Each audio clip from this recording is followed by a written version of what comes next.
সুপ্রিয় দর্শক, আসসালামু আলাইকুম। শ্যামলী ট্রাভেলস একটি বাস চট্টগ্রামে কিন্তু খাদে পড়ে যায়।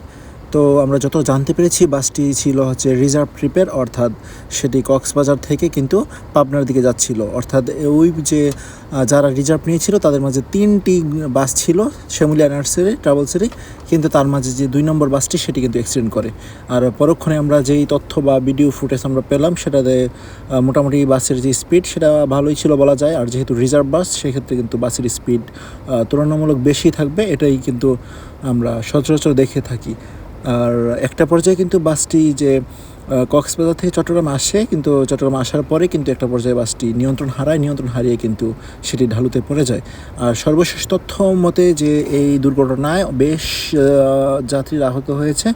আর বিশেষ করে যে ড্রাইভার, তিনি গুরুতর আহত হয়েছেন। আর বাসটি যেহেতু খাদে আছড়ে পড়ে উল্টে যায়, তার কারণে কিন্তু অনেকেই যে মাথা প্লাস ঘাড়, কাঁধ এইসব অঞ্চলে প্রচণ্ড রকমের ঝাঁকুনি হয়।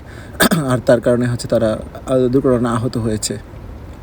তো শ্যামলী ট্রাভেলসে কিন্তু মোটামুটি ভালোই বলা যায়। যেগুলো সব বাংলাদেশে কিন্তু শ্যামলী ট্রাভেলসের সবগুলো বাসই জাপানি হিনোয়াকে 1J।